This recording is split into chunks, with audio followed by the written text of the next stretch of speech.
দিল উজাড় করে একবার শুকরিয়া জ্ঞাপন করে বলি আলহামদুলিল্লাহ। মুহতারাম মুসল্লিয়ানে কেরাম, গত জুমায় আমরা আলোচনা করতেছিলাম মানবীয় যতগুলো গুণাবলী আছে তার মধ্যে অন্যতম একটি গুণাবলী হলো বিনয়ের গুণাবলী। মানুষ নিজেকে নিজে ছোট মনে করা এবং বিনয়, নম্র হওয়া, ভদ্র হওয়া, সভ্য হওয়া, এটা হলো মানুষের মানবীয় গুণাবলী। এটা শুধু যে মুসলমান হলে হতে হবে তা না, বরং সে যে মানুষ, এই মানুষ হিসেবেই এই গুণাবলী তার মধ্যে রাখতে হবে। বাকি ইসলাম এ ব্যাপারে বারবার বিভিন্নভাবে আল্লাহ পাক রব্বুল আলামিন কোরআনের আয়াতের মাধ্যমে, নবী করিম সাল্লাল্লাহু আলাইহি ওয়াসাল্লাম হাদিসের মাধ্যমে এই নির্দেশ আমাদেরকে দেন। আজকে আমরা আলোচনা করব মানবীয় গুণাবলীর মধ্যে অন্যতম আরেকটি গুণাবলী নিয়ে, সেটা হলো মানবতাবোধ। এই গুণাবলীর নাম কি? মানবতাবোধ। মানুষের মানবতাবোধ এত বড় একটি গুণাবলী, যার মধ্যে মানবতা নাই তাকে মানুষই বলা চলে না। ধর্ম তো দূরে থাক, তাকে মানুষই বলা যায় না। কারণ মনুষ্যত্ববোধের মধ্যে একজন মানুষ মানুষ হওয়ার জন্যে তার সবচেয়ে বড় যে গুণটি অর্জন করতে হয় সেটা হলো মানবতাবোধ। তার ভিতরে এই মানবতাবোধ, বিবেক বিবেচনা, এতটুকু জিনিস থাকতে হয়। আর যার মধ্যে সুস্থ বিবেক আছে, যার মধ্যে ইসলামী মূল্যবোধ আছে, এই মানুষটি তার মানবতা দিয়ে সে অন্য কোনো মানুষকে জুলুম করে না, অন্য কোনো মানুষের প্রতি সে অবিচার করে না, অন্য কোনো মানুষের হৃদয়ে সে কষ্ট দিতে পারে না। তো মানবতাবোধের অন্যতম হলো মানবাধিকার। মানবাধিকার যদি আমরা ভাগ করি, প্রাথমিক পর্যায়ে মানুষের অধিকার হলো দুই প্রকারের অধিকার। অধিকার কয় প্রকার? দুই প্রকার। একটা অধিকার হলো হকুল্লাহ, আল্লাহর অধিকার। আল্লাহর, আপনি আমি যে মানুষ, আমাকে আপনাকে আল্লাহ পাক রব্বুল আলামিন সার্বক্ষণিক ভাবে পালেন, খাওয়ান, রিজিক দেন, অক্সিজেন দেন, নিয়ামত দেন, এই যে এত কিছু যে আল্লাহ পাক রব্বুল আলামিন দিচ্ছেন, তো আমার মানবতা বোধ থেকে আল্লাহ পাক রব্বুল আলামিনকে কিছু দেওয়া উচিত কি উচিত না? অবশ্যই উচিত। তো এই হলো হকুল্লাহ, অর্থাৎ আল্লাহর হক। আল্লাহর হক কি কি? আল্লাহ পাক রব্বুল আলামিন যে সমস্ত বিধানাবলী আমাদের প্রতি ফরজ করেছেন, এই সমস্ত বিধান পালন করা হলো আল্লাহ পাক রব্বুল আলামিনের হক। যেমন 5 ওয়াক্ত নামাজ পড়া, এটা হক। যদি সুস্থতা থাকে, রমজান পায়, তাহলে রোজা রাখা, সেটাও আল্লাহ পাক রব্বুল আলামিনের হক। এরপরে যাকাত পরিমাণ অর্থ হইলে যাকাত দেওয়া আল্লাহর হক। হজ পরিমাণ টাকা পয়সা থাকলে হজে যাওয়া, এটাও আল্লাহ পাক রব্বুল আলামিনের হক। বাকি পূর্ণাঙ্গভাবে আল্লাহর হক যদি কেউ আদায় করতে চায়, তাহলে তাকে এক কথাই বলতে হবে যে পুরা জীবন বিধানটা আল্লাহ পাক রব্বুল আলামিন পবিত্র কোরআনের মধ্যে ফুটায়া তুলছে। আপনি কোন পথে কোন ভাবে চলবেন, কোন জায়গায় কোন পা দিয়ে ঢুকবেন, কোন পা দিয়ে বের হবেন, সব আছে। অতএব পূর্ণাঙ্গ জীবন বিধান নবী করিম সাল্লাল্লাহু আলাইহি ওয়াসাল্লামের আদর্শের উপরে বাস্তবায়ন করার নাম হলো হকুল্লাহর পরিপূর্ণ আদায়। হকুল্লাহর পরিপূর্ণ আদায়। কেউ যদি এখন চলতে পারে, তাহলে হকুল্লাহ, আল্লাহর হক, সে পরিপূর্ণ আদায় করলো। আরেকটি হক হলো হকুল ইবাদ, বান্দার হক। বান্দার হক কি কি? পরস্পরের মধ্যে লেনদেন এবং পরস্পরের মধ্যে যত কথাবার্তা হয়, এগুলোর মাধ্যমে সে কষ্ট না পায়, সে আমার থেকে কোনো ক্ষতিগ্রস্ত না হয়, এই দিকগুলোর প্রতি লক্ষ্য রাখা, বরং আমি যেন তার জন্য উপকৃত হতে পারি, তাকে উপকার করতে পারি, এ বিষয়ের প্রতি লক্ষ্য রাখা, এটা হলো একজন বান্দা অপর বান্দার উপরে এটা হক। এটা কি? হক। এখন হকুল্লাহ যদি কেউ বাদ দেয়, ঠিকমতো নামাজ পড়ে নাই, রোজা ঠিকমতো রাখে না, হজ পরিমাণ টাকা পয়সা হয়েছে, হজে যায় নাই, এগুলোর ক্ষেত্রে আল্লাহ পাক রব্বুল আলামিন বলেন, ওয়াল্লাযীনা ইযা ফাআলু ফাহিশাতান আও যালামু আনফুসাহুম যাকারুল্লাহা ফাস্তাগফিরু লিযুনুবিহিম ওয়া মান ইয়াগফিরুয যুনুবা ইল্লাল্লাহ। ওয়াল্লাযীনা ইযা ফাআলু ফাহিশাতান, কোন ব্যক্তি যখন আল্লাহর হকের মধ্যে কোন হক ছেড়ে দেয়, আল্লাহর হক আদায় করে নাই, আও যালামু আনফুসাহুম, অথবা সে কোনো গুনাহ করে ফেলেছে, যে গুনাহের হকটা বান্দার হক নষ্ট করে নাই, বরং আল্লাহর হকে গুনাহ করছে সে। তো এই গুনাহ করার কারণে এরপরে তখন তার হুঁশ ফিরে আসছে, এরপরে ফাস্তাগফারু লিযুনুবিহিম, সে তার গুনাহের জন্য আল্লাহর কাছে ক্ষমা প্রার্থনা করেছে। আল্লাহ পাক রব্বুল আলামিন বলেন, ক্ষমাটা যদি চাওয়ার মতো হয় তাহলে আমি আল্লাহ পাক রব্বুল আলামিন আমার হকের বান্দার যে হক আমার উপরে ছিল এবং আমি তাকে ক্ষমা করে দিব, এই হকের বিবেচনায় আমি বান্দার তামাম জীবনের গুনাহগুলো মাফ করে দেই। এটা হলো আল্লাহ পাক রব্বুল আলামিনের, তিনি যে রহমান, তিনি যে রহিম, এই বিবেচনায় আল্লাহ পাক রব্বুল আলামিনের দয়ায় বান্দাকে মাফ করে দেয়, এটা আল্লাহর হক। আরেকটা হক হলো বান্দার হক।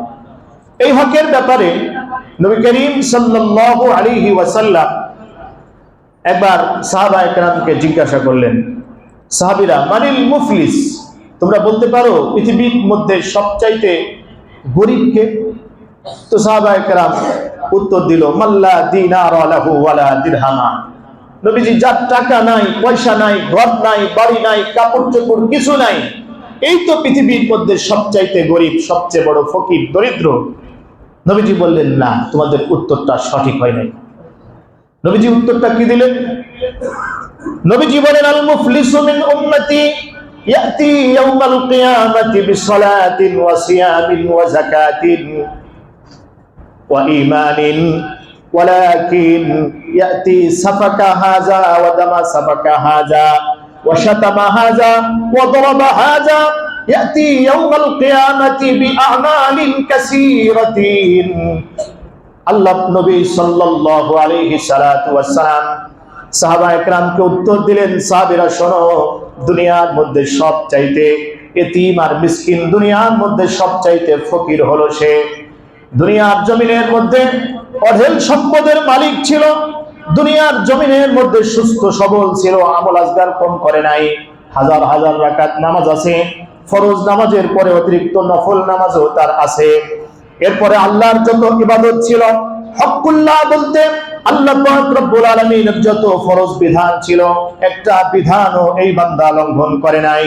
কিন্তু যখন আল্লাহ পাক রব্বুল আলামিনের সামনে উপস্থিত হবে, উপস্থিত হওয়ার পরে আল্লাহ পাক রব্বুল আলামিন যখন বিচারের কাঠগড়ায় তাকে দাঁড় করাবেন, এরপরে আল্লাহ পাক রব্বুল আলামিন যখন তার আমলনামার ভিতরে লক্ষ্য করে দেখবেন, আল্লাহ দেখবেন ইয়াতি দামা সাফাকা হাযা, সে অমুক লোকের অন্যায় ভাবে রক্ত ঝরিয়েছিল, অমুককে অন্যায় ভাবে একটা আঘাত করেছিল, অমুকের হৃদয়ের মধ্যে কথা দিয়ে কষ্ট দিয়েছিল, অমুককে সে মাল দ্বারা ক্ষতিগ্রস্ত করেছিল, সম্পদের ক্ষতি করেছিল, অমুকের হক সে মেরে দিয়েছিল।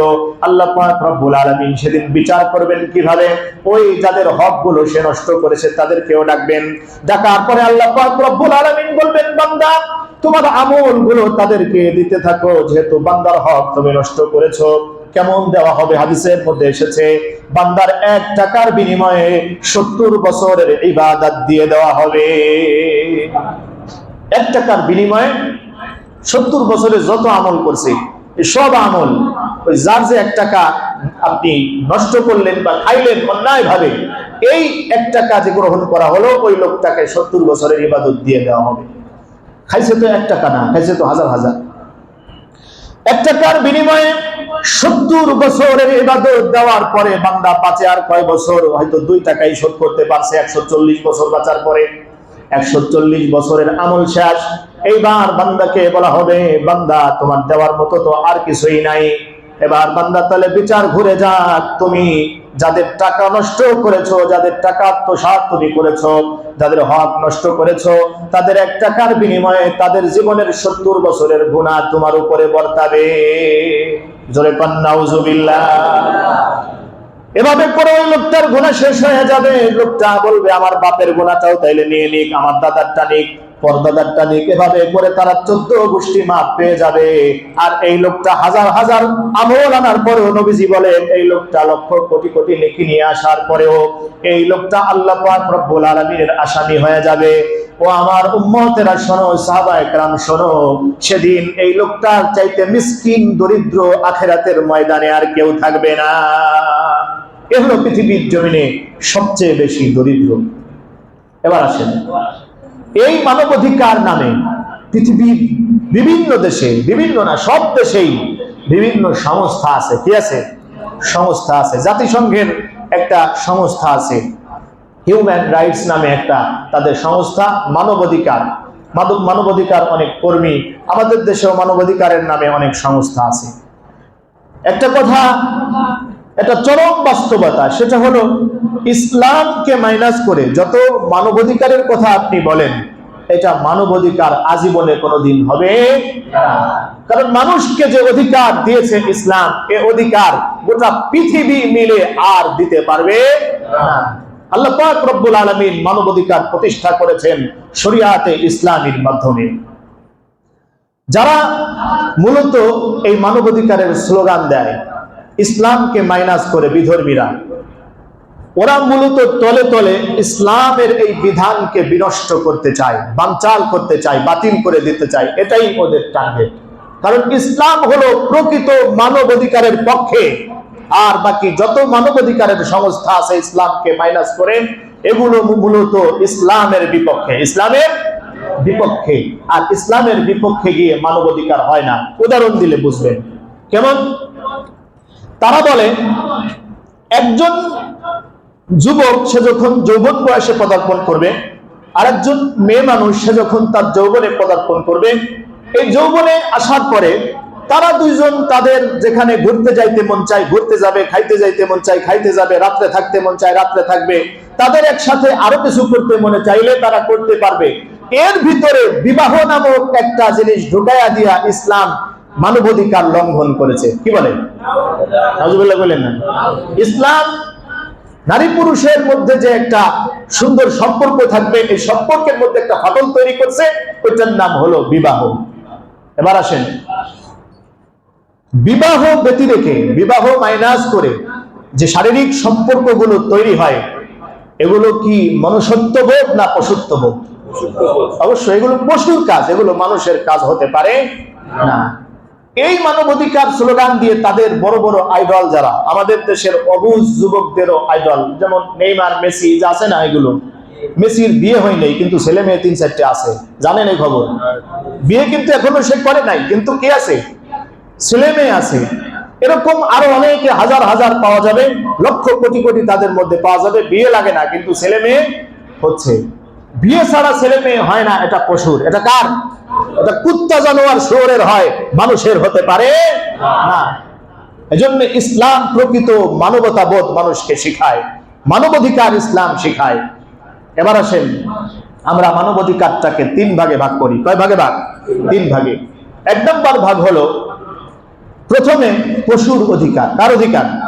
পশুর অধিকার। পশুর অধিকার কি? পশু সে আস্তে আস্তে করে বড় হবে, যৌবনে পদার্পণ করবে, তার ইসলামী শরীয়তের যে বিধানাবলী আছে এগুলো তার উপরে বর্তাবে না। আল্লাহ এগুলো তার জন্য জরুরি করেন নাই। এজন্য একটা পশু আর একটা পশুর সাথে স্বাভাবিক শারীরিক সম্পর্কে লিপ্ত হতে পারে। আপনি যদি এটা দেখে কোনো মোরগ মুরগি দেখলেন বা অন্য কিছু দেখলেন, এগুলো দেখে তাদেরকে আপনি ধরলেন, বললেন এই বেয়াদব, তুই এখনো বিয়ে না করে তুই এই কাজে লিপ্ত হলি, এটা হারাম হচ্ছে, তাহলে এটা আপনার বিবেকের কমতি। বিবেকের কমতি, এটা বলদামি, সহজ বাংলায় বললে এটা পাগলামি। এটা করা যাবে না, কারণ এটা আল্লাহ পাক রব্বুল আলামিন তাদেরকে এ বিধান এভাবে দেন নাই। মানুষের অধিকার কি? মানুষের অধিকার হলো মানুষ সে সুস্থ মস্তিষ্কের হলে সে বিবাহ করবে, বিবাহ বন্ধনে আবদ্ধ হয়ে এরপরে সে শারীরিক সম্পর্কে লিপ্ত হবে। এটা হলো তার মানবীয় গুণাবলীর একটা সৌন্দর্য এবং এটা তার একটা অধিকার, এটা তার একটি অধিকার। এই অধিকারটি আল্লাহ পাক রব্বুল আলামিন নিজে মানুষকে দিয়েছেন। আল্লাহ কি বলেন? আল্লাহ বলেন ওয়া আনকিহুল আয়ামা منكم والصالحين من عبادكم وإمائكم إن يكونوا فقراء يغنيهم الله من فضله وأما بندرا شنو وينكحوا الأيام منكم তোমাদের মধ্যে যারা যুবক হয় যুবতী হয় যুবক যুবতী যখন বিবাহের বয়সে পদার্পণ করবে তখন তাদেরকে তোমরা ইসলামী শরিয়াত মেনে সুন্দরভাবে বিবাহ দিয়ে দাও। এটা তাদের হক এবং ইসলামী মূল্যবোধ, এটা তাদের মানবীয় গুণাবলীর একটা অধিকার, এটা মানবতার অধিকার। নবীজি বলেন নিকাহু নিসফুল ঈমান, বিবাহ হলো ঈমানের অর্ধেক, অর্থাৎ একজন মুমিন কামেল মুমিনে পরিপূর্ণ হয় যখন সে বিবাহ বন্ধনে আবদ্ধ হয়। এরপরে নবীজি সাল্লাল্লাহু আলাইহি ওয়াসাল্লাম অসংখ্য হাদিস, তার মধ্যে একটি হাদিস আপনাদেরকে শোনাই। নবীজি বলেন ইয়া মাশারাশ শাবাব মান ইসতাতাআ মিনকুমুল বাআতা ফালইয়াতাযাওয়াজ, হে যুবক সম্প্রদায়, যদি তোমাদের সক্ষমতা থাকে, শারীরিক সক্ষমতা, আর্থিক সক্ষমতা যদি থাকে, তাহলে তোমরা বিবাহ বন্ধনে আবদ্ধ হও। সক্ষমতা হওয়ার আগ পর্যন্ত তোমরা রোজা রাখো বেশি বেশি। রোজা রাখার মাধ্যমে ফাইন্নাহু আগাদ্দু লিল বাসার ওয়া আহসানু লিল ফারাজ, তোমার নজর নিচের দিকে আসবে। রোজা রাখার মাধ্যমে তোমার যৌবন কন্ট্রোলে থাকবে, এটা নবীজির পরামর্শ। তো বিবাহ বন্ধনে আবদ্ধ হওয়া এটা মানবীয় গুণাবলীর একটা অধিকার। আর বিবাহ বন্ধনে না আবদ্ধ হয়ে যদি কেউ শারীরিক সম্পর্কে লিপ্ত হয়, এটা হলো পশুত্ববাদ, পশুর কাজ, এটা মানুষের কাজ হতে পারে না। এবার আসেন 3 নম্বর অধিকার হলো, মানবাধিকারের 3 নম্বর অধিকার হলো মানুষ এবং পশু উভয়ের সমান অধিকার। সেই অধিকার কি? বেঁচে থাকার অধিকার। কিসের অধিকার? আপনার যেমন আমার যেমন বেঁচে থাকার অধিকার আছে সুস্থভাবে, একটা ছোট্ট আত্মা প্রাণী পশু তারও বেঁচে থাকার অধিকার আছে সুস্থভাবে। এই যে একটা অধিকার ইসলাম দিয়েছে, 3 নম্বর অধিকার যেটা বললাম, এই অধিকারটাকে পুঁজি করে এক প্রকার মানবতাবাদী, তারা প্রাণীর প্রতি খুব দয়াশীল। তারা বলে প্রাণী হত্যা মহাপাপ, প্রাণী হত্যা মহাপাপ, গরুও খাওয়া যাবে না, ছাগলও খাওয়া যাবে না, মুরগি জবাই দেওয়াও কি যাবে না। আমার ভাইয়েরা, এই উত্তরটি নবীজি দিয়েছেন। বাকি আমি একটি উদাহরণ দিয়ে আপনাদেরকে বোঝাই। যারা এই প্রাণী নিয়ে গবেষণা করে, প্রাণী জগৎ নিয়ে, উদ্ভিদ জগৎ নিয়ে যারা গবেষণা করে, বিজ্ঞানী, তারা বলে যে এই যে যত উদ্ভিদ আছে, গাছপালা আছে, এগুলোরও প্রাণ আছে। এগুলোরও কি আছে? প্রাণ আছে। প্রাণ না থাকলে সে তো আস্তে আস্তে বড় হয় না, তার ডালপালা হয় না, সবুজ পাতা হয় না, আবার কিছু পাতা মরে যায়, প্রাণহীন হয়ে যায়। তাহলে বোঝা যায় গাছেরও কি আছে? প্রাণ আছে। ও খাদ্য গ্রহণ করে, ও জীবন ধারণ করে, ও আস্তে আস্তে বেড়ে ওঠে, বড় হয়, তাহলে ওরও জীবন আছে। আপনি যদি বলেন প্রাণী হত্যা করা যাবেই না, তাইলে আপনি কি খাইয়ে বাঁচবেন? আপনি যে শাক খান, সবজি খান, কলা খান, এই খান, ওই খান, ফল খান, এই ফলগুলো তো ওরও তো জীবন ছিল, আপনি যে ছিঁড়ে খাইলেন, জীবন নষ্ট করলেন না। তাহলে এই দিকে যদি আসি, তাইলে মানুষের বেঁচে থাকার আর কোনো পথ থাকে না। খাওয়ার আপনি কিছুই তালাশ করে পাবেন না, আপনি খাবেন কি? তো বেঁচে থাকারই কোনো পথ থাকে না।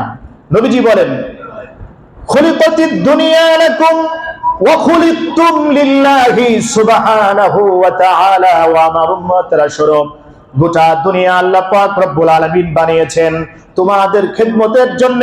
গোটা দুনিয়ার মধ্যে যে সমস্ত প্রাণী তোমাদের জন্য হালাল করা হয়েছে, এগুলো স্বাভাবিক নিয়মে তোমরা খাইতে পারবে, কোনো সমস্যা নাই। এগুলো তোমাদের জন্য হালাল, কারণ এগুলো আল্লাহর পক্ষ থেকে তোমাদের জন্য নিয়ামত। জোরে কান সুবহানাল্লাহ। এগুলো আল্লাহর পক্ষ থেকে বান্দার জন্য নিয়ামত। এগুলো বান্দার জন্য সৃষ্টি করা হয়েছে, বান্দার খেদমতের জন্য সৃষ্টি করা হয়েছে। ওয়াখুলিকতুম লিল্লাহি সুবহানাহু ওয়া তাআলা, আর তোমাদেরকে বানানো হয়েছে শুধুমাত্র আল্লাহ পাক রব্বুল আলামিনের গোলামি করার জন্য। তোমরা আল্লাহর ইবাদত করবে, এটা তোমাদের কর্তব্য। আর গোটা পৃথিবী তোমাদের গোলাম হয়ে থাকবে, তোমরা তাদেরকে যেভাবে ইচ্ছা সেভাবে ব্যবহার করবে, যে প্রাণী যেমন প্রয়োজন হয় ওইভাবে তাকে কাজে লাগাবে। এটা তোমাদের জন্য বৈধতা দিয়েছেন কে? আল্লাহ।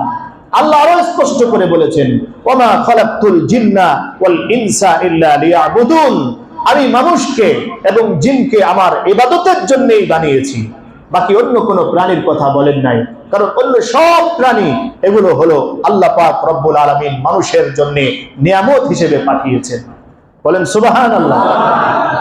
এই মানবতার স্লোগান যারা দেয়, এরা মূলত ইসলামের খুঁটিনাটি বিষয়ে ভুল ধরার চেষ্টা করে, ছোট ছোট বিষয়ে, কিন্তু সর্বশেষ এই ভুলগুলো তারা ধরতে ধরতে গিয়ে নিজেরা ভুলের মধ্যে পড়ে যায়, দেখছে আমরাই ভুলের মধ্যে আছি, আমরাই ভুলের মধ্যে আছি। ইসলাম ভুল না, ইসলাম জেনে বুঝে আল্লাহ পাক রব্বুল আলামিন এই ঐশী ধর্ম মানুষকে দিয়েছেন।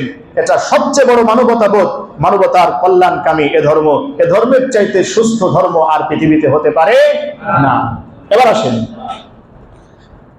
মানবতাবোধের মধ্যে অন্যতম মানবতাবোধের আরেকটি হাদিস নবী আমাদেরকে শোনান, সেটা হলো ওলি জাসাদিকা আলাইকা হাক্কুন।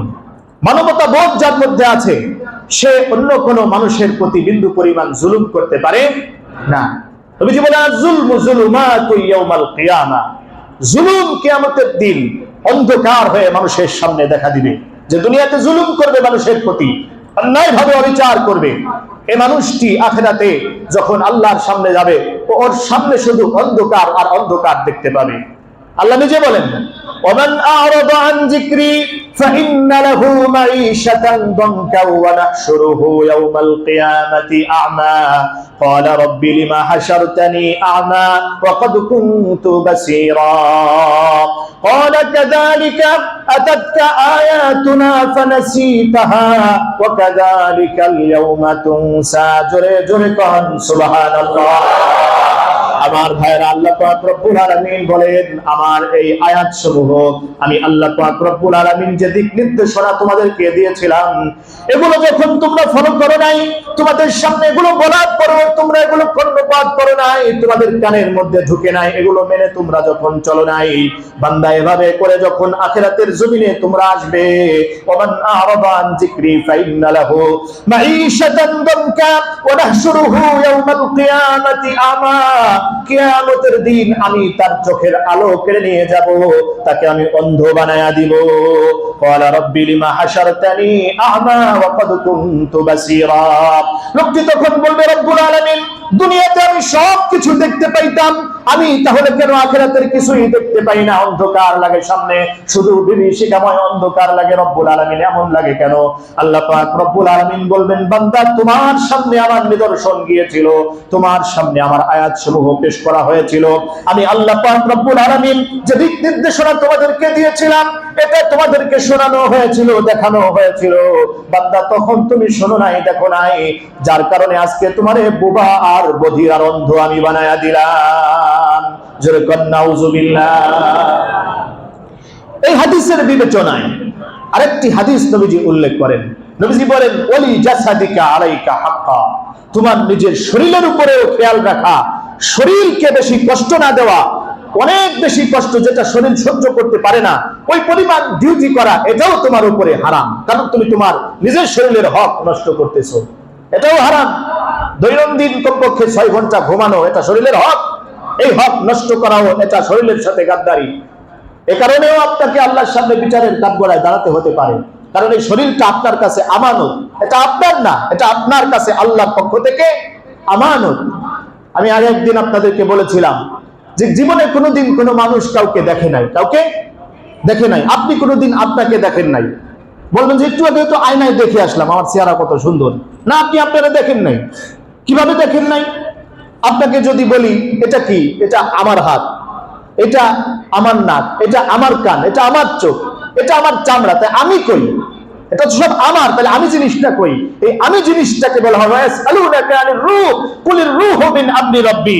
এটা হলো আল্লাহর একটা আদেশ আপনার মধ্যে দিয়ে দেওয়া হয়েছে, এটা হলো আমি। এই আমি হলো একটা নিঃশ্বাস, এটা যেদিন থাকবে না ওইদিন আমি নাই, আমার শরীর থাকবে। অতএব শরীর আমার না, এটা আল্লাহ প্রদত্ত একটি নিয়ামত আমাকে দেওয়া হয়েছে ব্যবহার করার জন্য। অতএব আল্লাহ পাক রব্বুল আলামিন এই নিয়ামত আমাকে দিয়েছেন, এটার প্রতিও যত্নবান হওয়া, এটার প্রতিও লক্ষ্য রাখা, খেয়াল রাখা, এবং এটাকেও অতিরিক্ত কষ্ট চাপায় না দেওয়া, এটা তার হক, এটা তার হক, এটা নবীজি বলেছেন। এখন আসেন, এই যে হিন্দু ধর্মে এই যে এই সিজনে বেশিরভাগ দেখা যাচ্ছে, কি দেখা যায়? চরকি পূজা করে, কি পূজা? চড়ক পূজা। কিভাবে শরীরের মধ্যে এই যে রড ঢুকাইয়া ঢুকাইয়া 2-3 জনকে ঝুলিয়ে এরপরে ঘুরায়, খেজুর গাছের মাথায় কাটা বায়ে বায়ে ওঠে, কি করে এই আগুনের মধ্যে ঝাঁপ দেয়। আমাদের ধর্মেরও কিছু আছে অবুঝ, এই যে শিয়াপন্থী যারা, তারা 10ই মুহররম আসলে শরীরের মধ্যে আঘাত করে, এগুলো সম্পূর্ণরূপে হারাম, সম্পূর্ণরূপে হারাম। ভাইরা আমার, কারণ শরীরেরও হক আছে, এই হকও আদায় করতে হবে। এরপরে আল্লাহ পাক রব্বুল আলামিন নির্দেশ দেন, নবীজি সাল্লাল্লাহু আলাইহি ওয়াসাল্লাম বলেন, পৃথিবীর কোন ন্যূনতম প্রাণীর প্রতিও জুলুম করার ইখতিয়ার তোমাকে দেওয়া হয় নাই। প্রয়োজন হয়েছে মুরগি জবাই দিবেন, মুরগি খাওয়ার প্রয়োজন, তাহলে এটাকে নবীজি বলেন ফাহসিনুজ জিবহাতা, যদি জবাই করতে হয় উত্তম রূপে এটাকে বিসমিল্লাহ বলে যেভাবে জবাই করার নিয়ম এভাবে জবাই করে তোমার জন্য হালাল। কিন্তু একটা মুরগিকে আপনি, অপরাধ নাই, রাস্তা দিয়ে হেঁটে যাচ্ছে একটা গাই দিয়ে একটা আপনি আঘাত করে তার ঠ্যাঙাটা ভেঙে দিলেন, মাথায় আঘাত করলেন, এটা সম্পূর্ণ হারাম, এটা হারাম। এজন্য হাদিসের মধ্যে পাওয়া যায়, বুখারী শরীফের হাদিস, ব্যভিচারিণী মহিলা হেঁটে যাচ্ছে রাস্তা দিয়ে, দেখে পথের শুকনা বালু কুকুরে জিহ্বা বের করে চাটতেছে, বুঝতে পারছে কুকুরের বিশাল তৃষ্ণা লেগেছে। তো তখন নিজের পরনের কাপড় আস্তে আস্তে করে খুলে, এক পাশ খুলে এই কাপড় কূপের মধ্যে দিয়েছে, কূপের পানি অনেক দূরে, কূপের মধ্যে কাপড় ফেলাইয়া কাপড়ের আঁচল যখন পানিতে ভিজছে এটা উঠাইয়া কুকুরের মুখের মধ্যে 2-3 বার এভাবে দিয়েছে। সরাসরি বুখারী শরীফের হাদিস। দেওয়ার পরে এই কুকুরে তার জন্য দোয়া করছে। রাতের বেলায় মহিলায় স্বপ্নে দেখে যে মহিলাকে আল্লাহ পাক রব্বুল আলামিন স্বাভাবিক পর্যায়ে রাখেন নাই, আল্লাহর ওলির কাতারে আল্লাহ পাক রব্বুল আলামিন তার নাম উঠায় রাখছে। তো প্রাণীর প্রতি দয়া করা, মায়া করা, এটা ইসলামের শিক্ষা, এটাও মানবতাবোধ। এটাও কি মানবতাবোধ, এটা ইসলামের শিক্ষা। ইসলামের চাইতে বড় মানবতাবাদী পৃথিবীতে আর কেউ নাই। ইসলামের চাইতে বড় মানুষের প্রতি দরদ দেখা দেওয়ালা কেউ নাই। আগায় আগায় দরদ দেখালে মনে করবেন মারছে মাসির দরদ বেশি, মারছে মাসির দরদ বেশি। আমার ভাইরা, ইসলাম পাগলের প্রতিও যে জুলুম নির্যাতন করা যাবে না এটাও শিক্ষা দেয়। কোন একজন পাগল রাস্তা, তার প্রতি আপনি জুলুম করতে পারবেন না, তাকেও একটা গালি দিতে আপনি পারবেন না। বাকি কোন পাগলের মধ্যে কি থাকে এটাও বলা যায় না। এক পাগলের ঘটনা আপনাদেরকে শুনাই। বাদশাহ হারুনুর রশিদের জামানায় বাহলুল নামে এক পাগল ছিল। বাহলুল, এই পাগল অধিকাংশ সময় বনে জঙ্গলে ঘোরাঘুরি করত, বেশিরভাগ সময় থাকতো কবরস্থানে।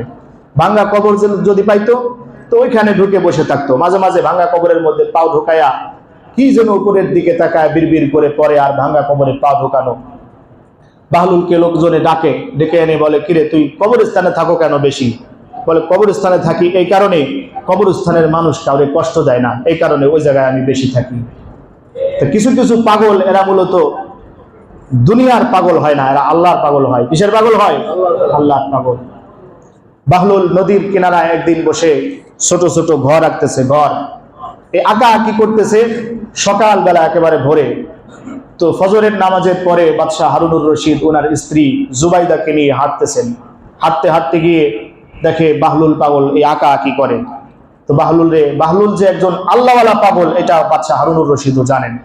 জিজ্ঞেস করছে, বাহলুল কি আঁকো? কয়, আমি জান্নাতের ঘর আঁকি।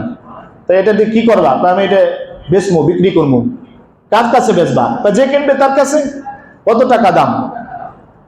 তো বলছে 1 আনা। তো বাদশার স্ত্রী জুবাইদা 1 আনা দিয়ে বাহলুলের কাছ থেকে ওই ঘর কিনছে। বলছে, এই যে 1 আনা তোমার দিলাম, তাহলে এই ঘর তো আমার, আচ্ছা এটা রেখে তুমি এখন যাও। উনি হাসতামশা এরকির বসতে কিনেছেন। তো কেনার পরে রাতের বেলায় বাদশাহ হারুনুর রশিদ স্বপ্নে দেখে যে উনি জান্নাতের মধ্যে ঘোরে। হঠাৎ করে জান্নাতের মধ্যে বিশাল এক চমৎকার বালাখানা ওনার সামনে ফুটে উঠেছে। বালাখানার সামনে মালিকের নাম লেখা, মালিকাতু হাযাল বাইতি জুবাইদা, এই ঘরের মালিক হলো জুবাইদা। সুবহানাল্লাহ। বাদশাহ হারুনুর রশিদ ঘরের মধ্যে ঢুকতে চাইলেন, ফেরেশতারা বাধা দেয়, কয় না এটার মালিক যে সে ঢুকবে, আর ঢুকবে তাও সময় আছে, এখন না, আপনি ফিরে যান। তো এবার সকালবেলা উনি স্ত্রীকে জিজ্ঞেস করছে, কি এমন আমল তুমি করো যার কারণে আল্লাহ পাক রব্বুল আলামিন তোমাকে এত চমৎকার একটি জান্নাতের বালাখানা দিলেন, কি আমল তোমার?